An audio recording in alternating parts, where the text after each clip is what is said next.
Indiana is one of the best teams in college football. There is an argument, I think, for them to be the best. And rewatching their matchup against Oregon encourages that idea in my mind.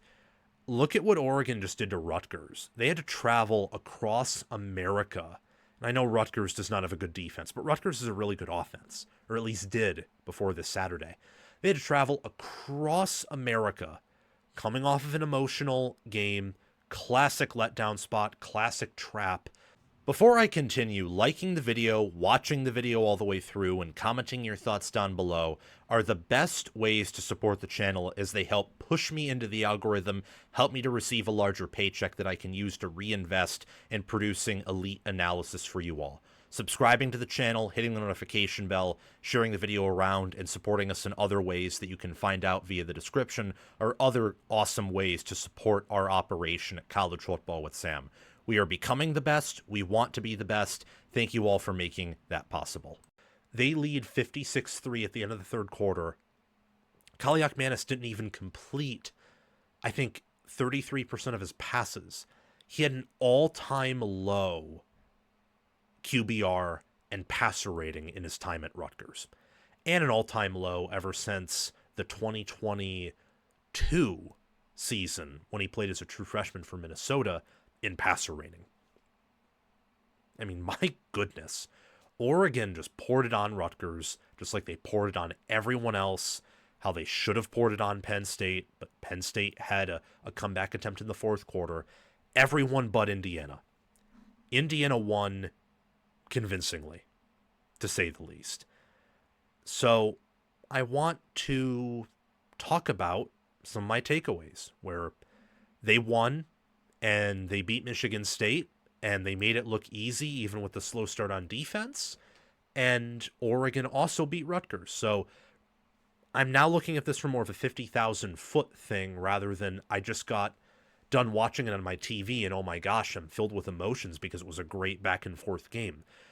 The number one thing that's going for Indiana here is they have the nation's best staff. And I don't think it's particularly close after these first 7 games. I don't.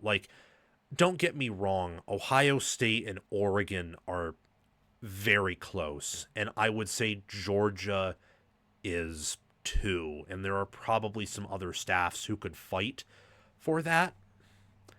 But for Indiana to do what they do with the 74th most talented roster per recruiting rankings, the 24/7 Sports Team Talent Composite, they are the best coach team in America. They don't beat themselves, if ever.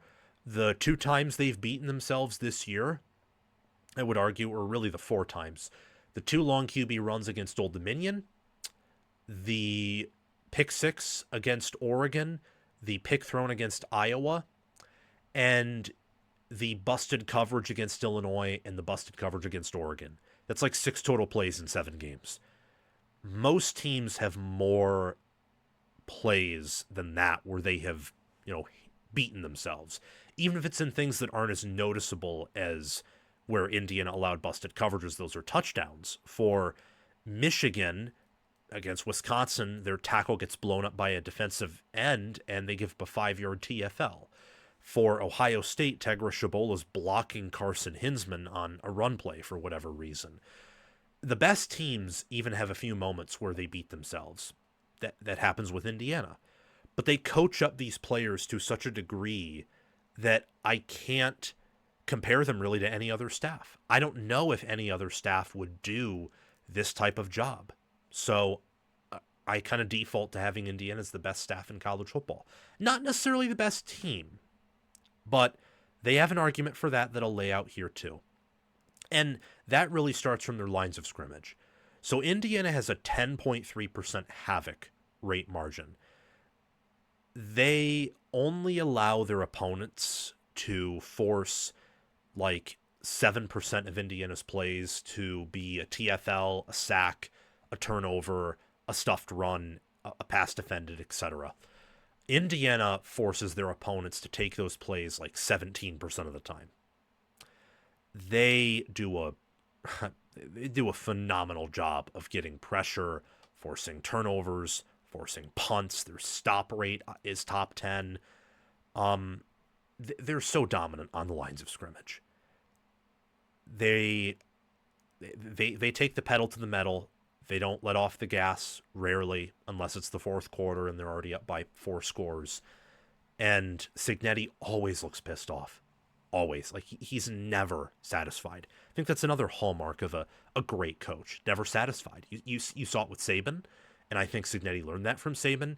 You see that to a lesser degree from other, like, elite coaches. So, Kirby Smart, you see that some from him. You see it from Ryan Day. You see it from Lanning. Yeah, you see it from the best of the business. And Cignetti, I think, does that more than... I mean, he is always mad until the clock hits 0. And even then, he can be pretty mad. Indiana's linebackers and NFL receivers are also other key strengths. So Elijah Surratt and Omar Cooper Jr. have over 1,100 receiving yards, and they have 16 receiving touchdowns for 7 games.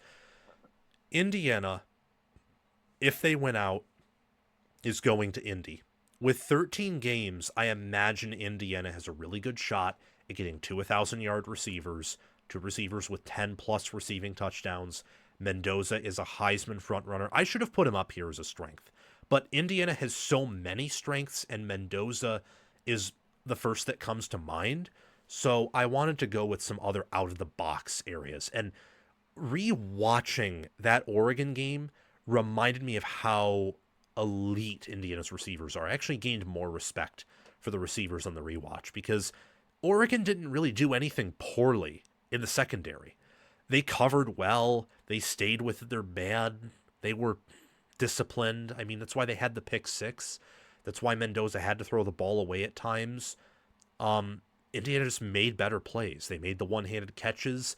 They made contested catches in the end zone. Mendoza threw the ball at an NFL level to the boundary, down the field, to the check down, you name it. He threw a great ball, and he played a really good game. And his receivers were a big part of that. For the linebackers, Elijah Hardy, Aiden Fisher, and Isaiah Jones have 11 sacks through 7 games. Whether they love to send them on blitzes or, they come in and swoop in as the quarterback's trying to roll out, these Indiana linebackers, they are the heart and soul of the defense, along with the defensive front. And you can't forget about D'Angelo Pons and Lewis Moore and Amari Farrell. You can't forget about them either. But these linebackers are the epitome of Indiana football. They are tough, they are disciplined, and they are fundamentally sound. That's the other strength for Indiana.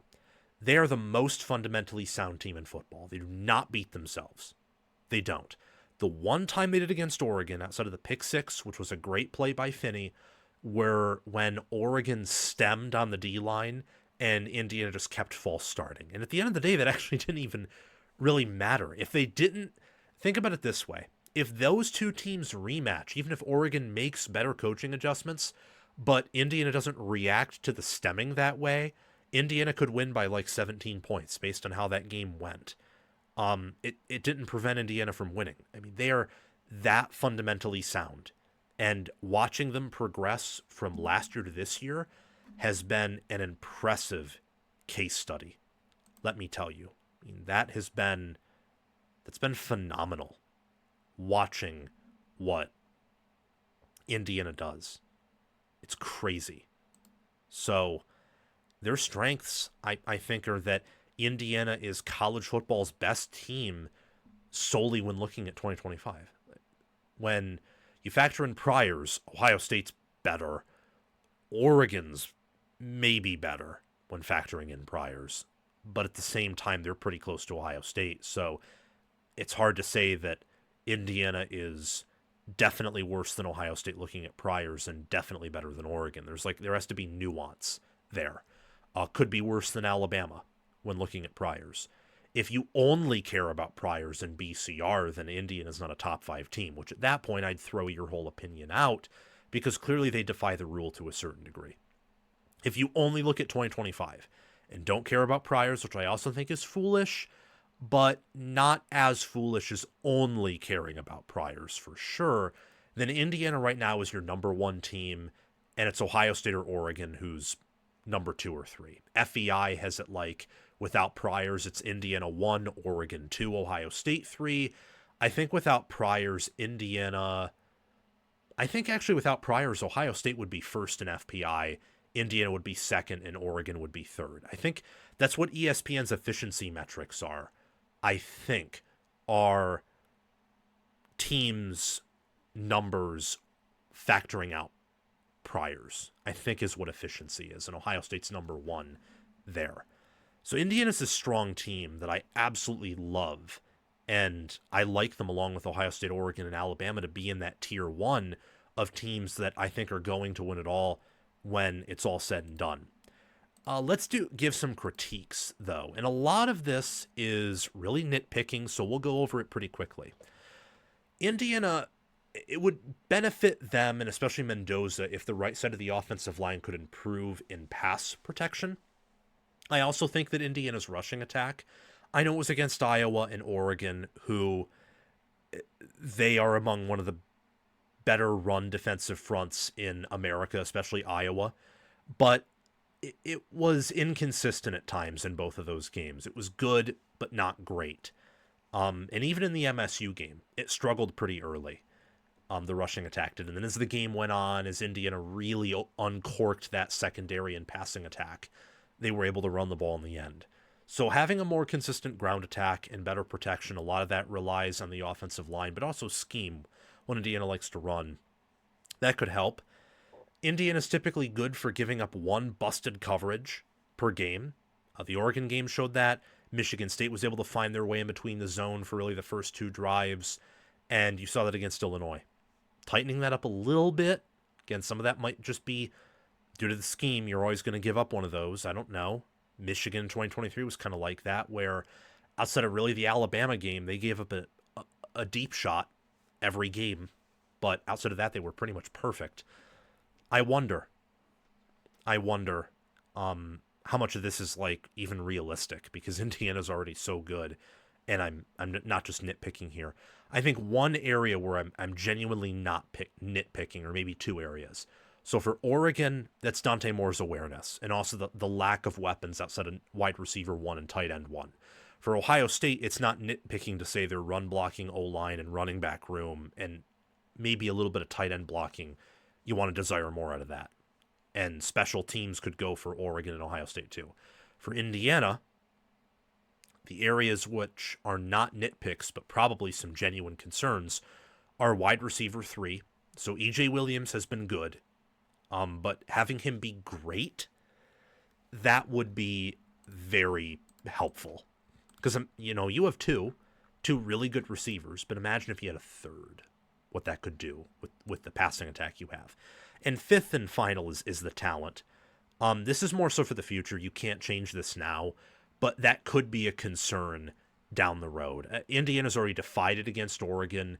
They could defy it again as the year goes on, but it reared its ugly head last year, and it's reared its ugly head for other teams before. So we'll see about Indiana and that talent component.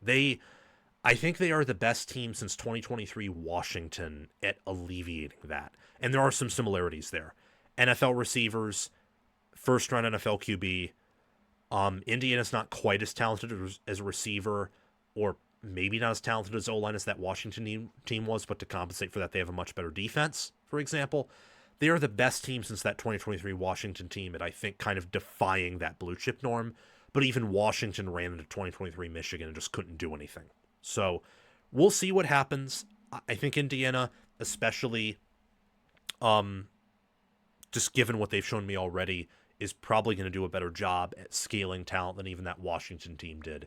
But we'll see. Love Indiana's future. Think at this point they're close to a lock, if not already a lock, to go to Indianapolis, reach the college football playoff, and we'll see. They'll probably win some playoff games. Thanks for watching this video. Make sure, if you haven't already, to like the video, subscribe to the channel, hit the notification bell, comment your analysis and thoughts down below so I can reciprocate my thoughts with you in the comment section, and check out anything on these end screens that are up here. Whether it's a recommended video or playlists for teams that I'm talking about in a preview, prediction, or a reaction, make sure to hit the notification bell on those, scroll through them, and watch any suggested videos if you are interested. Thank you for helping College Football with Sam become the best and the biggest college football brand and channel on YouTube and other social media platforms. We will reach that one day because of your support.